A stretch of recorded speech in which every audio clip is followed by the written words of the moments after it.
Um, right. Yeah, this is actually. I went to this meeting in London. It's called. Um, I don't know. It's called Poets something or other. Anyhow, and I said I went. I'm going to go through the same spiel that I went through with them. A man wrote just as hesitant about it as I was that today. Um, a man said, "Mankind's epitome." Um, in the light of a waning moon, he was buffoon, a fiddler, spokesman, and buffoon. That's it. Fiddler, spokesman, and buffoon. And so I'm going to do it just a slightly different way around. I'm going to sort of do. I'll start off with. How shall I do it? Yeah, I'll start off with buffoon. Yeah, buffoon. Right. This is the small ants. Bachelor, widow, late 40s, 50-ish, still got it. Sensitive, wants to meet female 16 to 85 plus. Likes fine wine, haute cuisine, with good pair of knockers. Shared continental holidays, who does the business. Yearns for soulmate, and then some. With detached house, must be a Millwall supporter. No time wasters, please. Yeah, they actually like that, believe it or not. And there was another one. It's on the other side, I think. If I can find it, very short. Oh yeah, it's set in.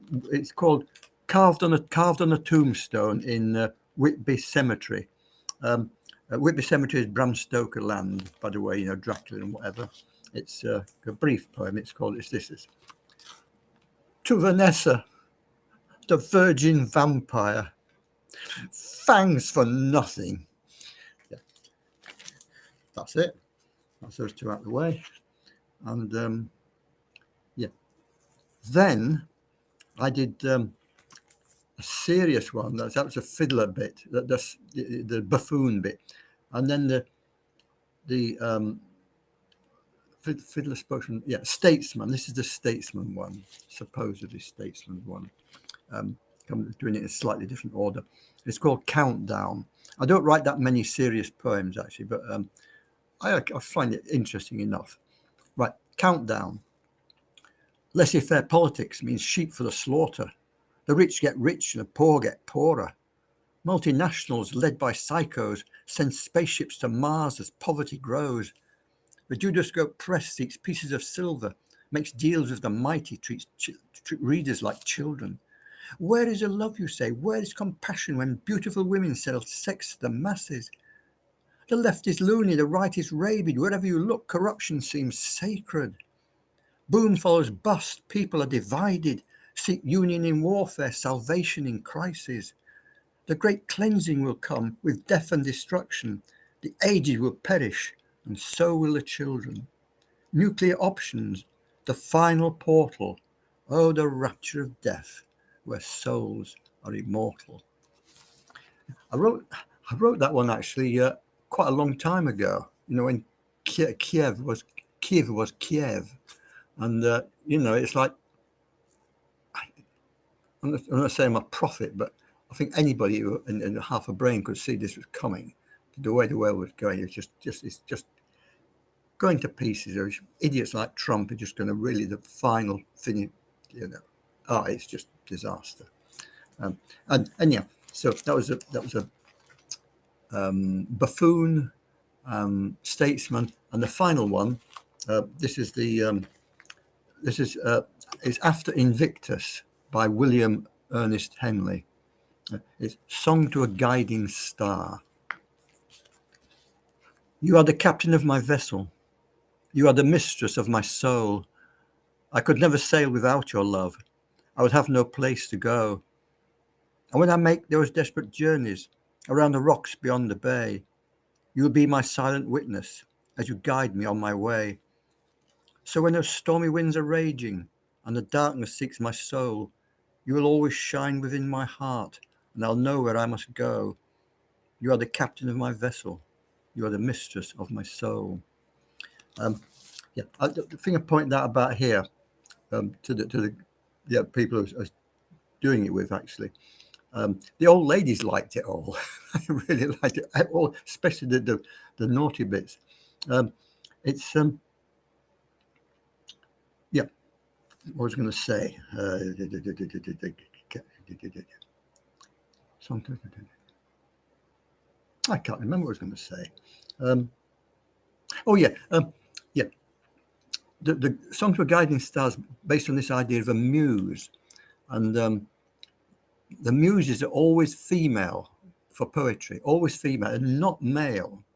I can just imagine a male muse saying, you know, look, it's like this, take it or leave it. Look, look.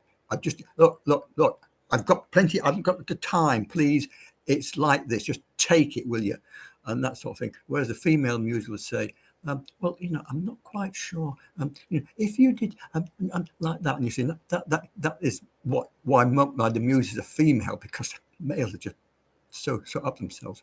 And yeah, that's the lot. So thank you very much for listening and hearing me out, and I'll go and buzz off and see if Leeds United can more or less clinch promotion. And yeah, thanks a lot and all the best. That was very amusing. So thanks a lot, Jim. Yeah. You've got fantastic range. I hope your team wins.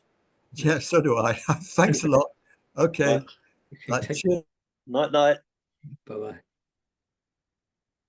Oh, it's good, wasn't it? Yeah. Okay, so I thought the range of poems he did there was amazing. You know, the way he changed in sort of focus on those, amazing. Could talk about that at a break when he's not there. I don't want to embarrass him. Oh, he's gone now. Okay, Peter, I understand you've got a couple of poems from Mohammed to read. I have. So you're going to pretend to be Mohammed. As Mohammed can't make it tonight. Right. First one is, what's the real cruel month? Is April the cruelest month? Maybe not, because let's see, February was too cold and made us less free, coated us with damp and a hard old knot, made a weepy me. I felt bone-aching cold, wandering lost streets. Is April really that bad? It gives hope a lot with 1,000 sun rays streaks. It kicks far a mould made by coldness indiscreet. Let's not say cruel, just cold, but not a lot. February leaks the reeks once and manifold, and April makes it meek. And the other one is, where there is peace, there will I be. If there is no peace, then where will we go? If there's no increase of icy calm and I saw, no fire in Gaza, please, no bombs should explode where devotees on their knees are in a prayer mode. We crave for fun and joys and more, not a culture of fear. Nice spirits should find our doors and gently draw near. Where is Eden on earth, where we can breathe in peace, where haters shun wrath and relinquish stasis? Give me a million Edens, the good luck charm aglow, smash and crash demons, enjoy the Sons of Peace show. That's two from Mohammed. You're muted, George.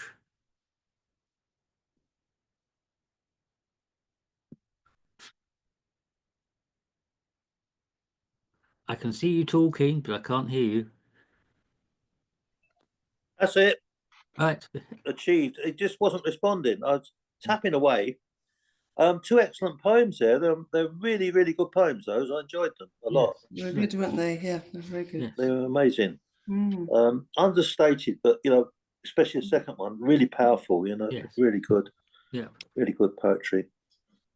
I wish I was here to. He was here to compliment on them. We'll get him to read them when he's not on next time. Yes. Yeah. He's not going to be here the next 2 months because he's on Hajj. Oh yes. Oh, he's gone doing the pilgrimage. Mm, Wow. Yes. wow, it's impressive. Mm. Sue, would I know you sometimes have to go early, don't you? I will go early because I'm quite tired. Okay, I would you will. like- Yeah, I can do some. Yeah. that'd be great. Right. Okay. This is called This Music. I don't know if I might have read one of these, but not to worry. This music. This music is a stone. Sorry, start again. This music is a tree, a stone, a river, beginning with an indrawn breath. Earth and sea and singing planets, sun and moon and silver stars, quiet paths and stretched out shadows slowly rising into steps. Familiar door we find half open, light that overwhelms the dark. Close your eyes and enter. The absolute can't be explained. For music's not a metaphor, a simile, some sleight of hand. No poem sound of our conception. It is the thing itself.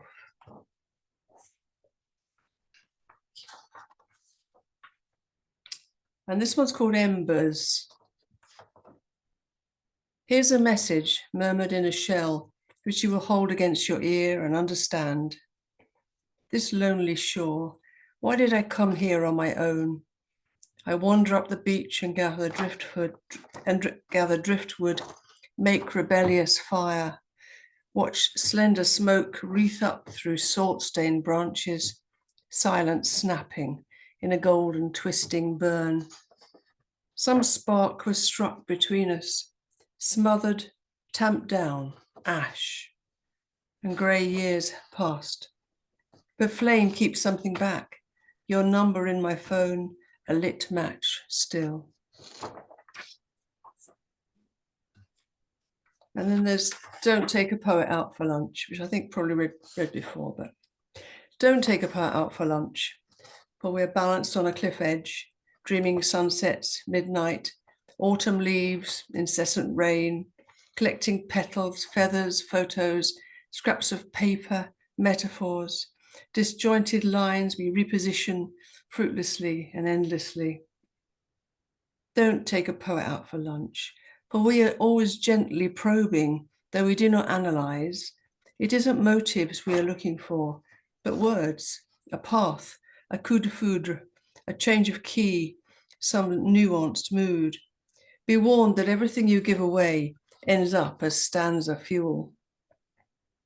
But mostly we are lost, all hunting for our faces in a foxed, uncertain mirror. So don't ever play the game of saying what you think, for there's no safe answer. Everything you offer up, however helpful, soothing, apposite, is never quite enough. Beautiful, Sue. Thank you. Absolutely beautiful. Thank you. All three. Impressed. Lovely. Thanks. Thank you. Thanks very much. John has been inspired recently by Chinese poetry, and he's come out with some fantastic poems lately. Really changed the direction. Really lovely. Anyway, good evening, John.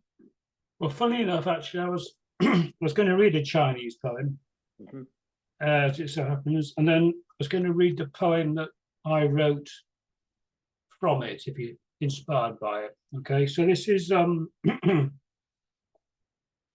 this is Spring View by Tu Fu. He was a Tang Dynasty poet.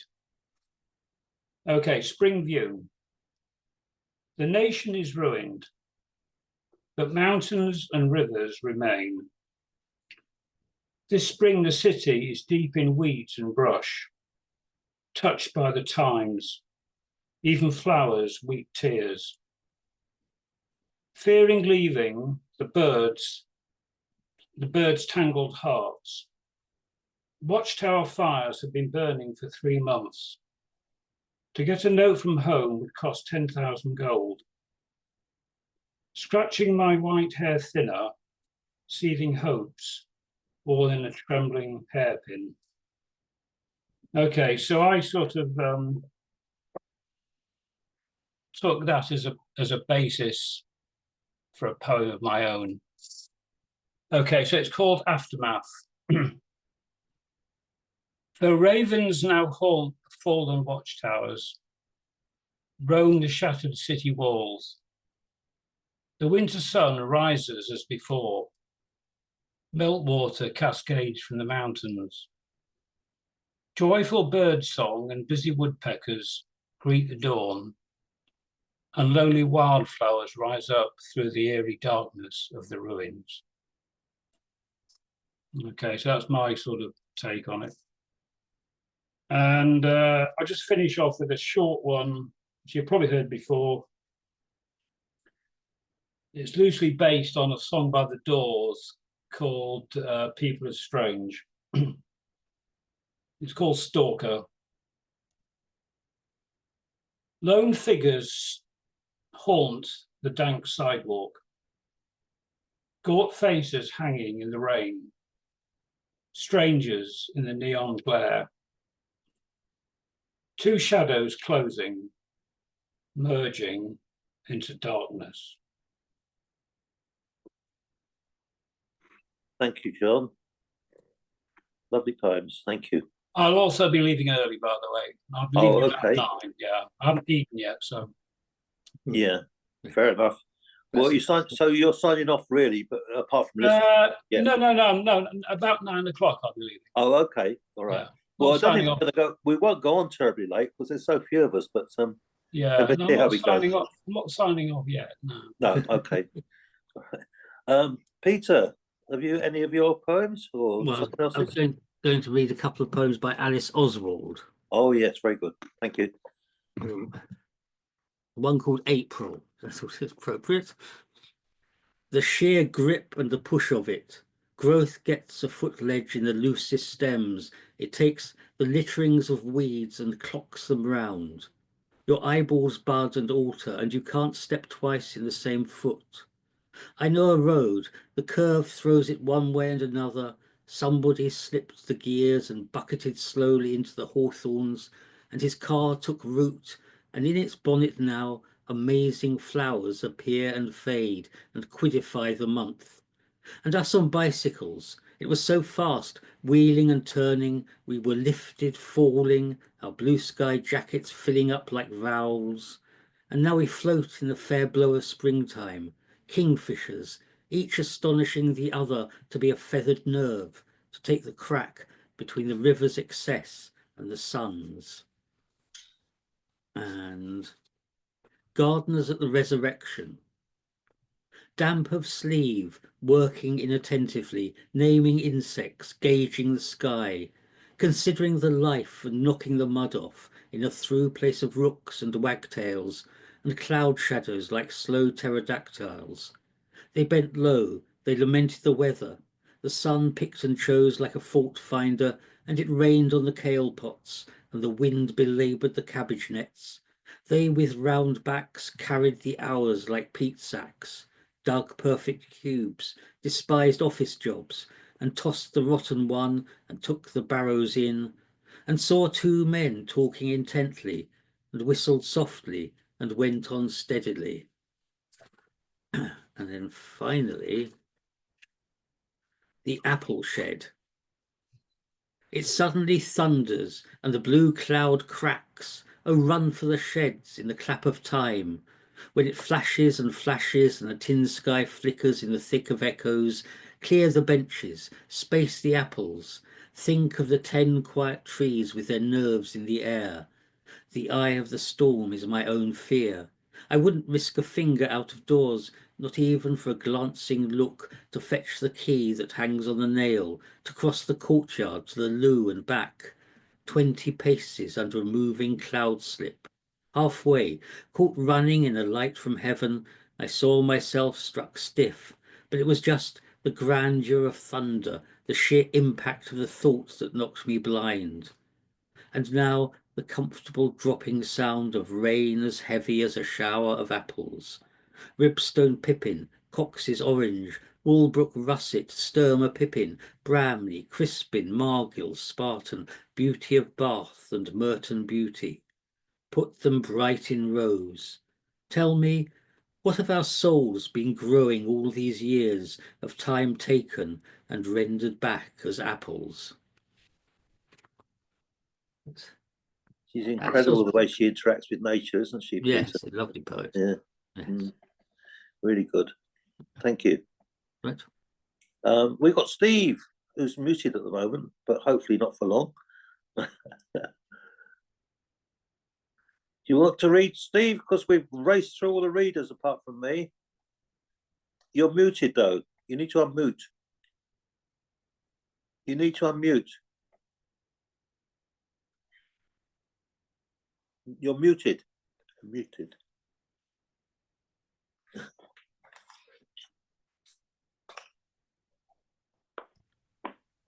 Oh, I'm here now. Can you hear me? All right. Yes, I think it's going to be poetry as mime.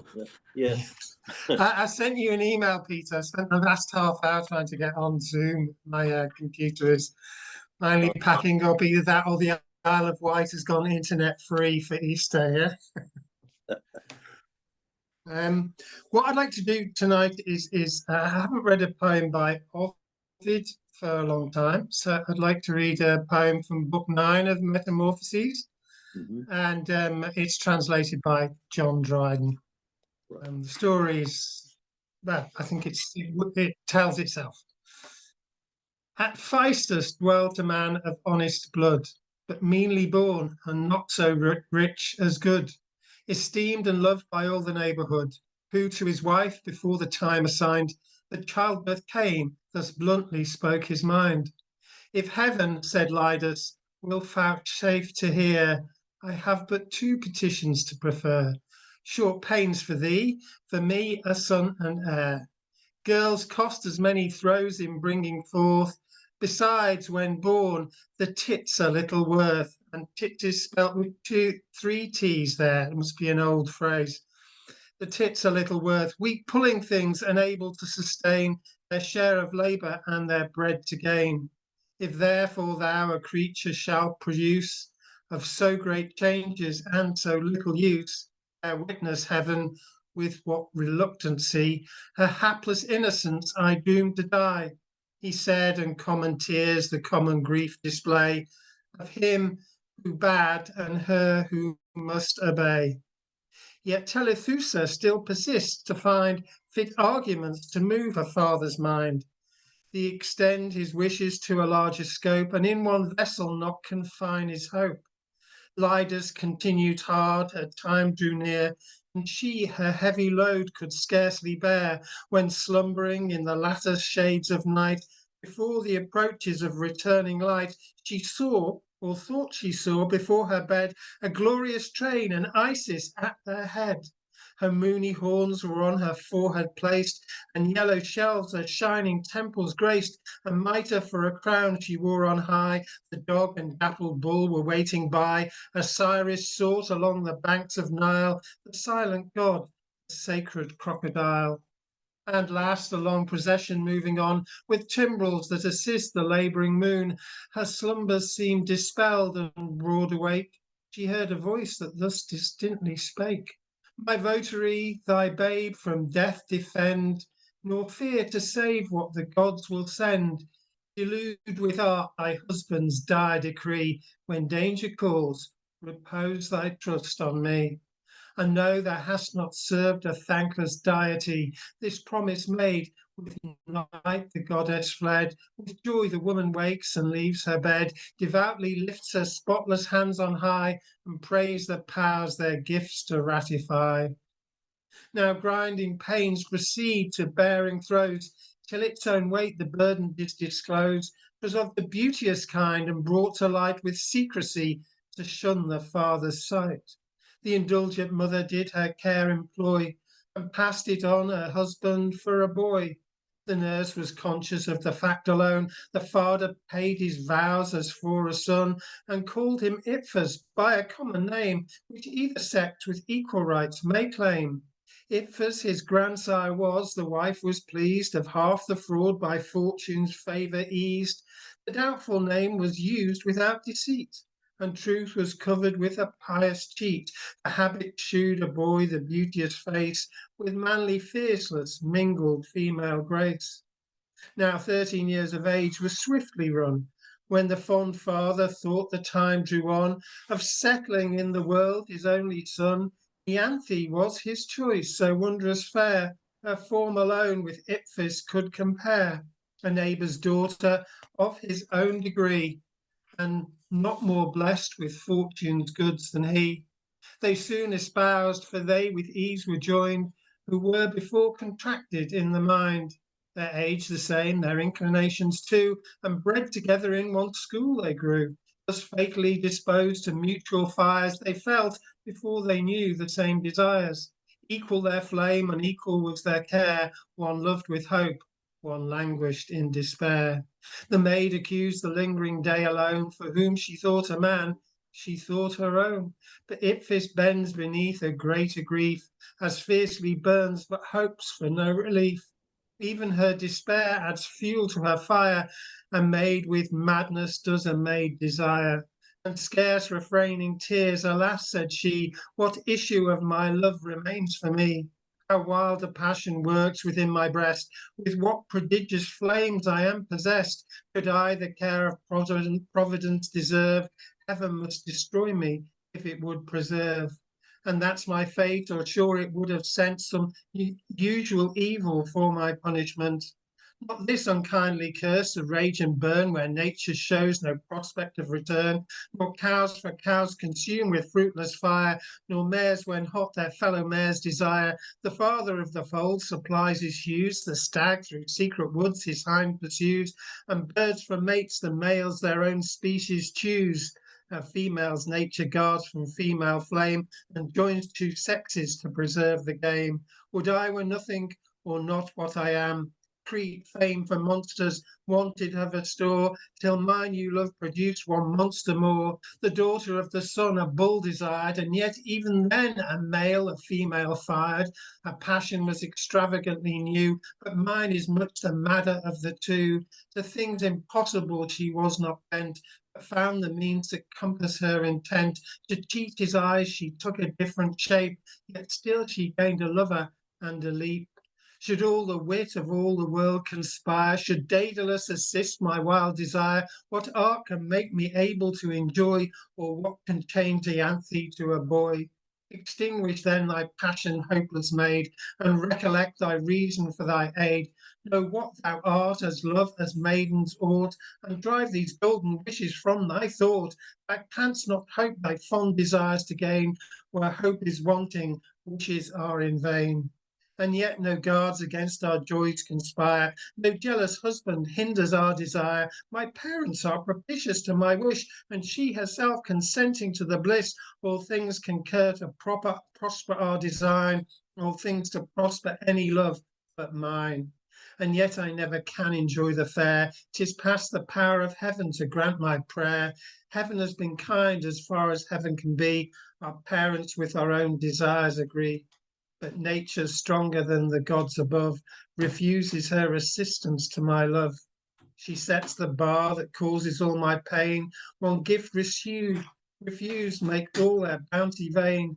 And now the happy day is just at hand, to bind our hearts in Hymen's holy band. Our hearts, but not our bodies, thus accursed. In midst of water I complain of thirst. Why comest thou, Juno, to these barren rites, to bless a bed defrauded of delights? But why should Hymen lift his torch on high, to see two brides in cold embraces lie? Thus love-struck Iphis her vain passion mourns, with equal ardour fair Ianthe burns, invoking Hymen's name and Juno's power, to speed the work and haste the happy hour. She hopes, while Telethusa fears the day, and strives to interpose some new delay. Now feigns a sickness, now is in a fright, for this bad omen or that boding night. But having done whate'er she could devise, and emptied all her magazine of lies, the time approached the next ensuing day. The fatal secret must alike betray. Then Telethusa had recourse to prayer. She and her daughter with dishevelled hair trembled with fear. Great Isis they adored, embraced her altar, and her aid implored.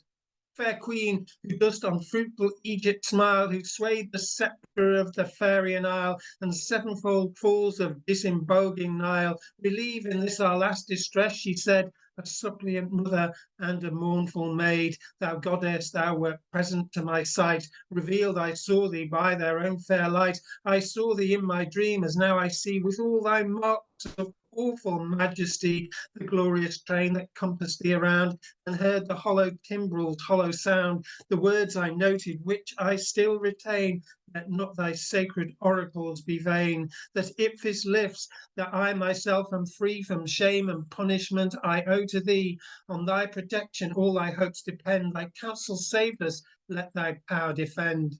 Her tears pursued her words, and while she spoke, the goddess nodded, and her altar shook. The temple doors, as with a blast of wind, were heard to clap, the lunar horns that bind. The brows of Isis cast a blaze around, the trembling trembles made a murmuring sound. Some hopes these happy omens did impart.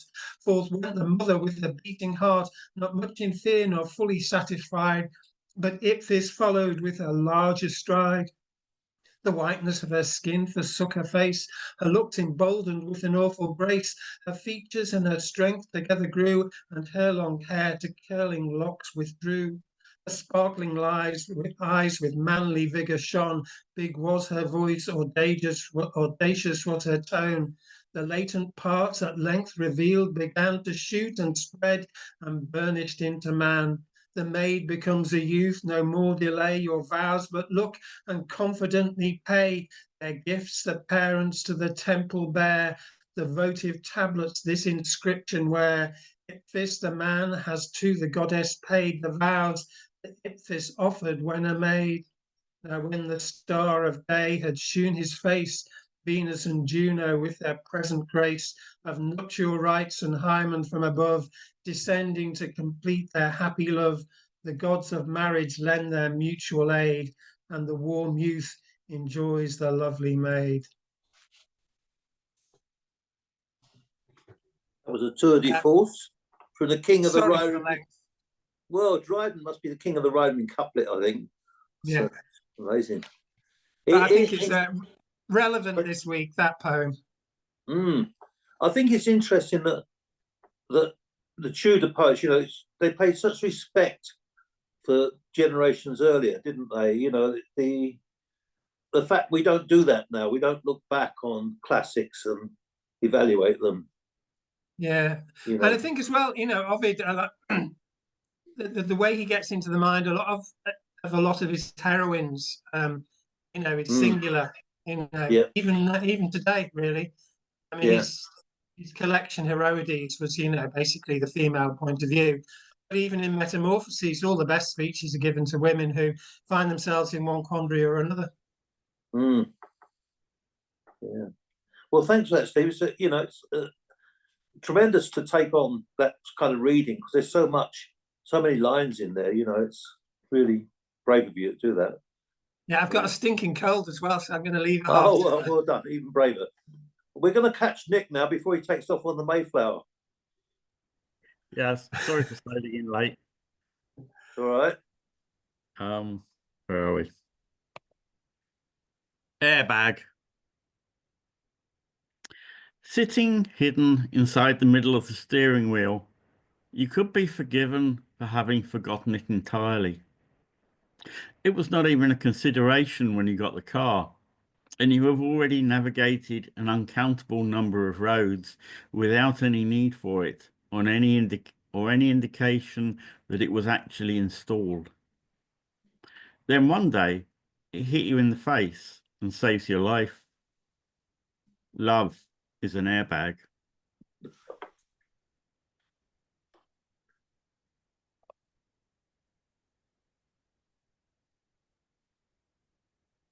This is one I wrote for Steve, not about Steve, just for his Ovid thing.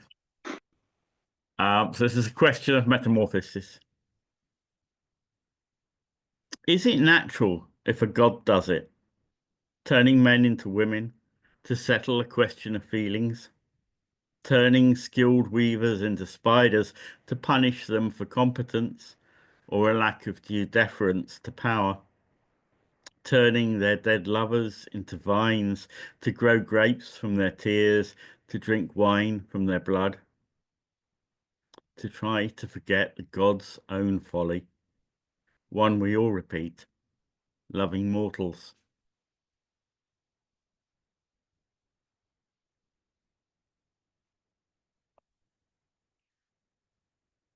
And on a similar, well, for a similar reason, Perimeli, transformed into a tiny island in the sea, not into a tiny spider in the corner of the room, not into bats refusing to get drunk and play, nor into a woman, then a man again, or both, or neither, nor into a plethora of beasts, wild and tamed, big or small, nor plants, trees and flowers, vines and fruit, none of these. I think I might choose to be an island after death. Feel feet running down to my sheltered coves. Feel builders erect a cottage or two, looking out to sea. Oversee lingering lovers slowly floating past on yachts. I could grow things and appear on maps. Wide rivers would disgorge themselves to visit me. Waters flowing round in circles, lapping.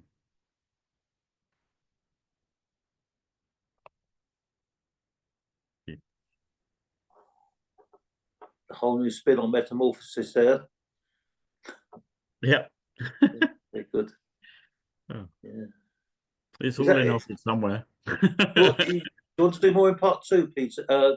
Nick? Nick? Yeah. Yeah, Sure. okay. I say that because I need to loo, but I'll read my poem first. Right. No, there we go. This is just a bit of fun, really. I was kind of thinking how one word often triggers another thought. And this is 50 ways where one thing leads to another.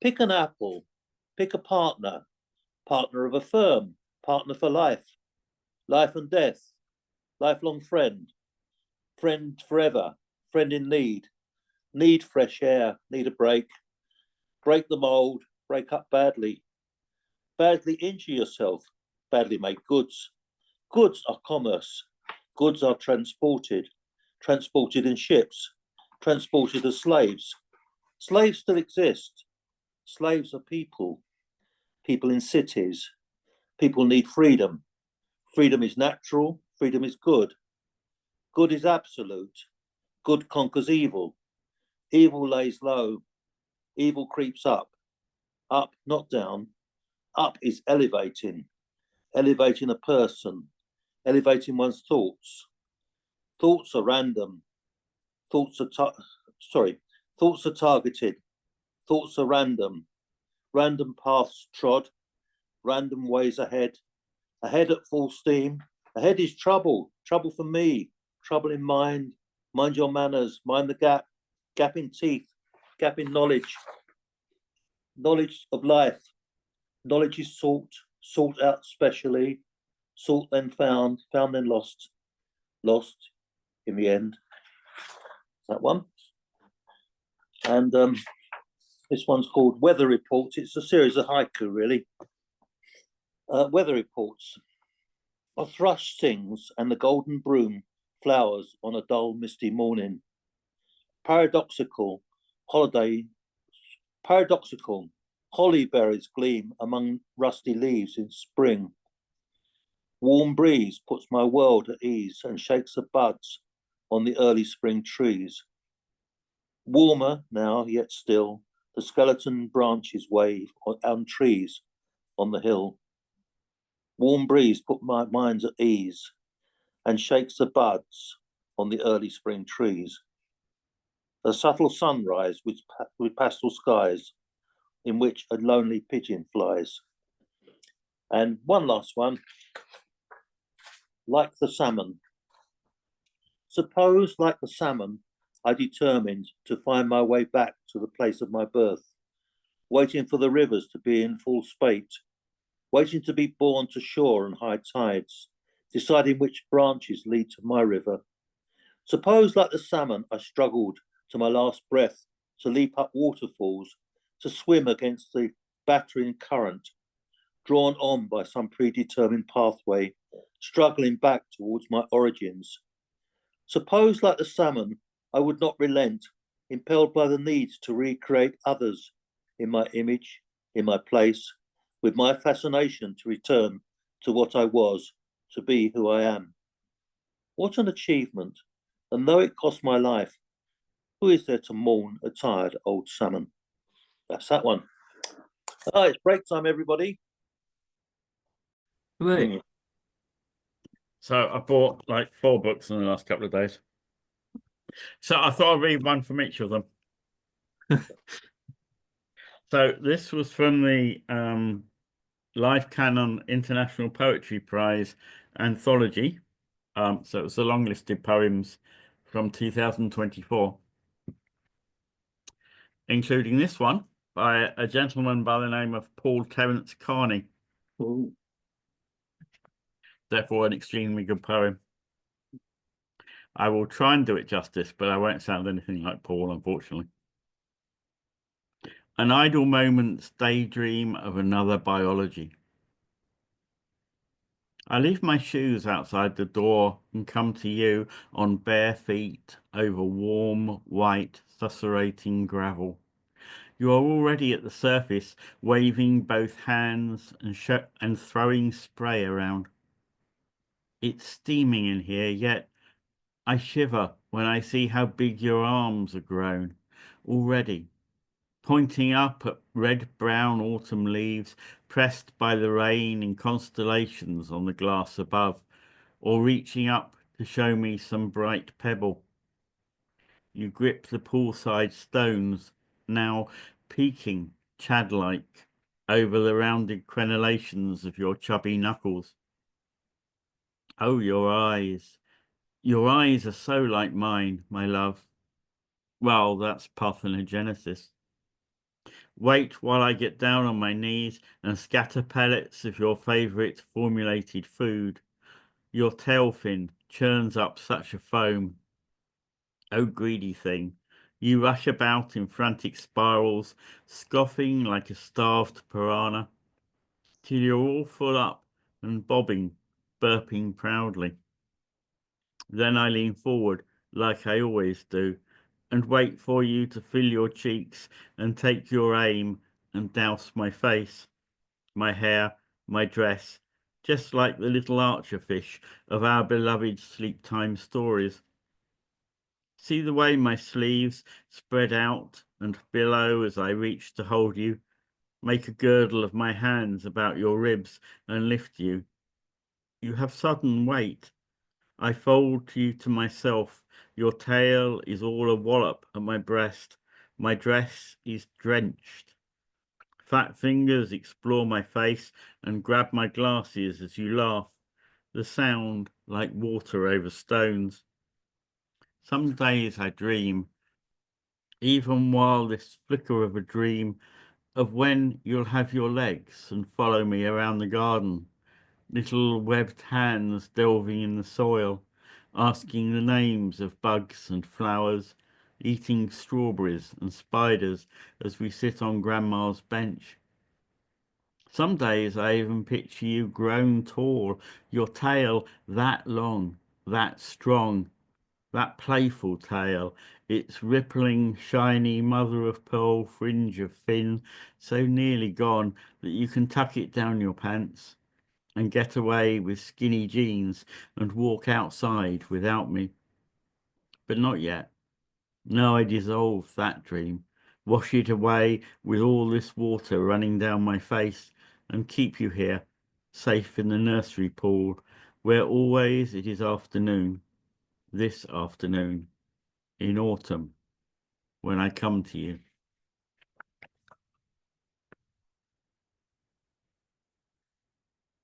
Hardly sure what it's about, but it's brilliant. It's surreal. Yes. It takes you all sorts of places. It's a fantastic bit of poetry. It is, absolutely. Mm. This is by Sarah Howe. from Loop of Jade, and it's called Yangtze. The moon glimmers in the brown channel. Strands of mist wrap the mountainsides crowded with firs. Declining cliffs sink beneath vast water by remote paths, twisting pines. Far downstream, two sides of a half-built bridge fail to meet. Our crude boat chugging points to Chongquang. As someone I now forget once said, journeying is hard. My face greets the evening breeze. I listen, the dream of a place. A cormorant dives by trembling light. From the white eyelet of a star, the sound of ripples.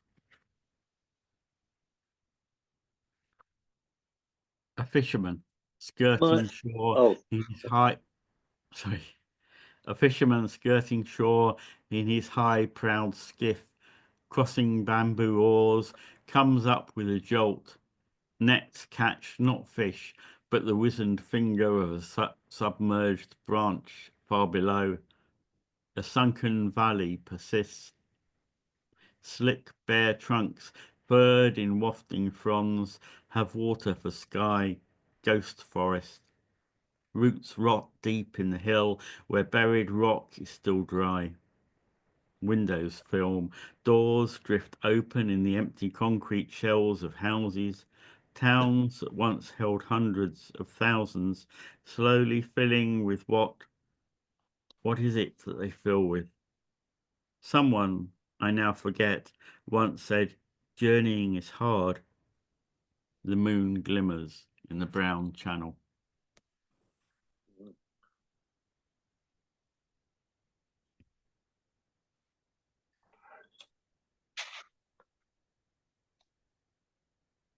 And this is Mary Jean Chan. And it's a concrete poem, so it has a very pretty form.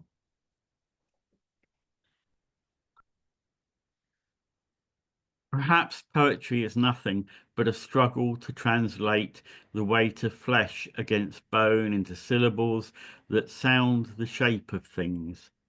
Leaf, light, tree, sky, the fact of your face, beautiful like breath. nice. Nick, I was just going to say, when you're reading about the Yangtze, my father was in the Royal Navy, you know, from many decades, from being a young kid to after the Second World War.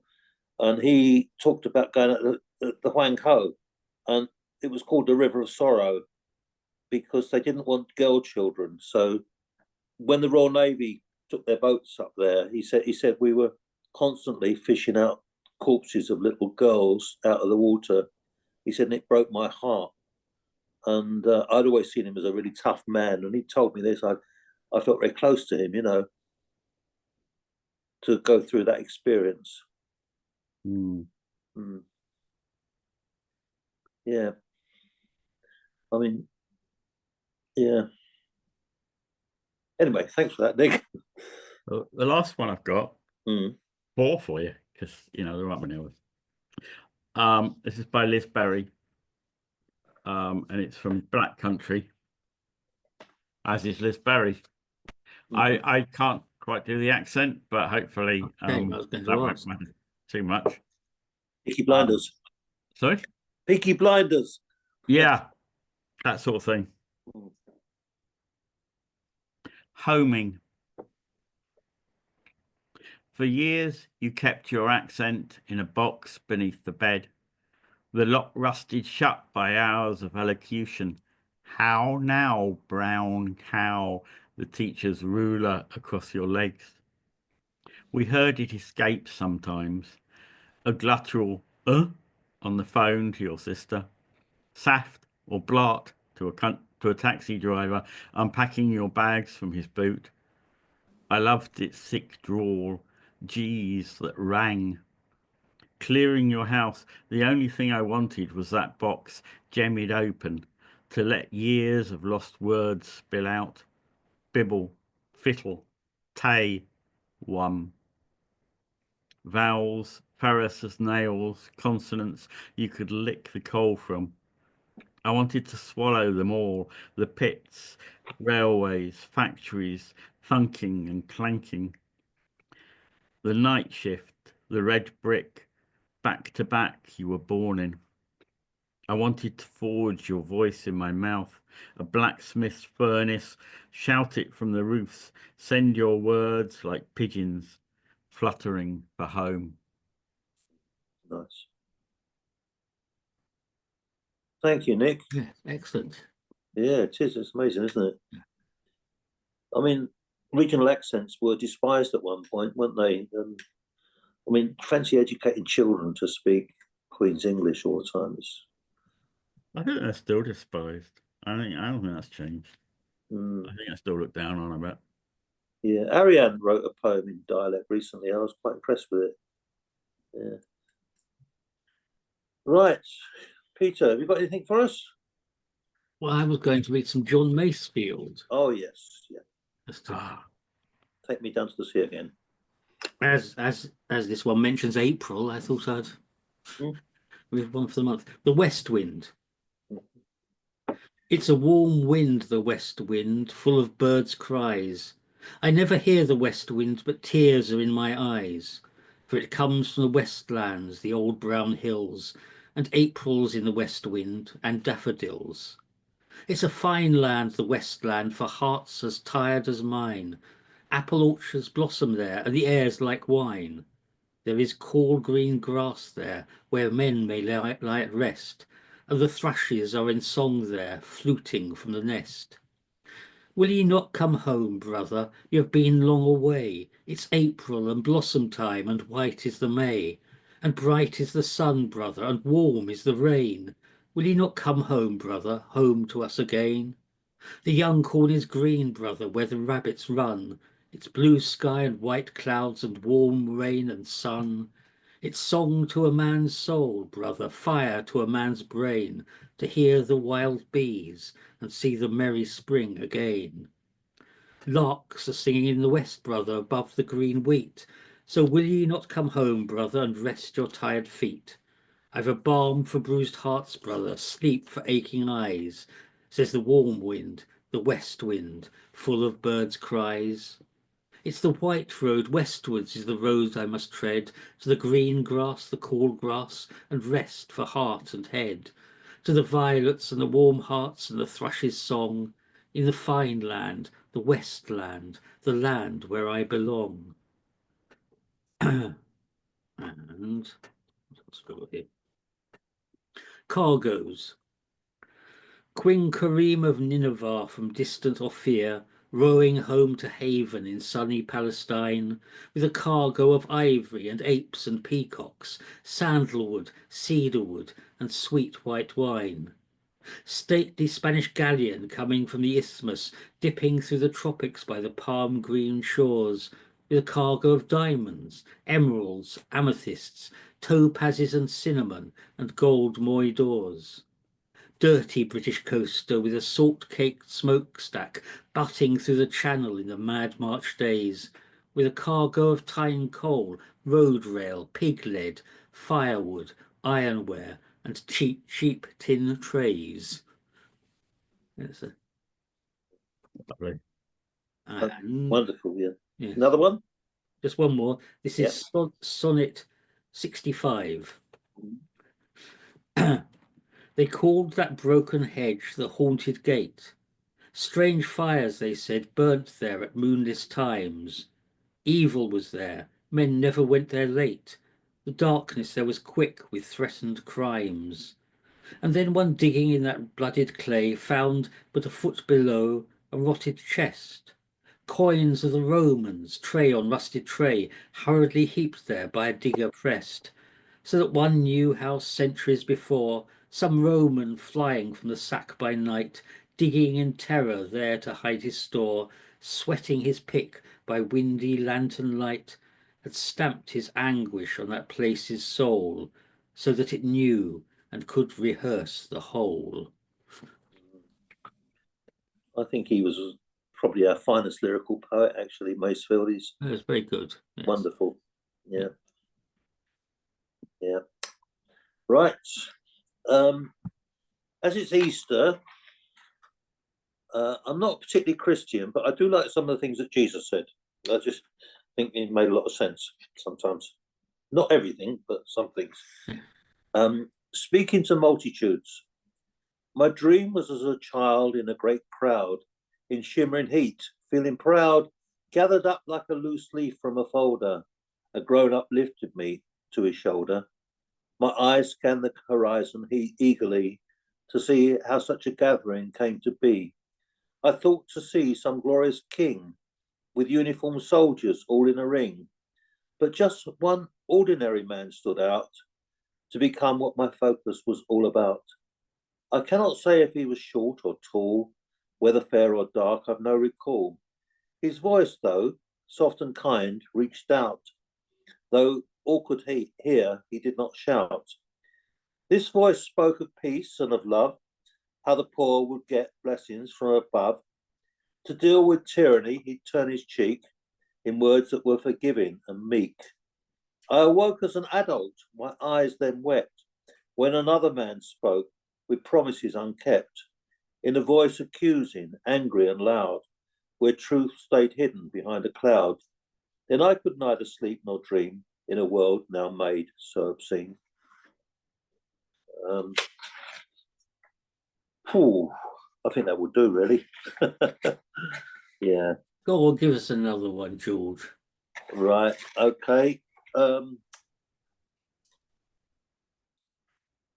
I might have read this last time, but I'm sorry if I did, because I've only got a few with me at the moment. Peaceful Requiem. When the day falls, I wish it to fall soft, not to make any sound nor raise any dust, not to stir the air, though I fear it must, unless there's an absence of wind aloft. At such time I may know perfect peace, with no words to vibrate when such a day cease. I'll do this one as well. While it's a very bad time for peace. I wonder how the seasons feel when their hands touch the soil in war-torn lands. Will a new warmth of April bring bright forget-me-nots from the brick dust? Does what is below the bomb sites nurture or poison whatever could flourish? Can gentle spring rain cleanse away the pollution that hatred brings? Will the heat of July cauterize the wounds that the land bears? Shall the grey dust start to be covered in fresh green grass? And in autumn, will there still be living things? When the dark skies of winter return, can life be sustained? These are reasonable and seasonable questions, though not for redundant park keepers. That was on the telly. Someone said, you know, bringing peace in Gaza will not be a walk in the park. So that's the poem. Excellent. Well, I've enjoyed tonight.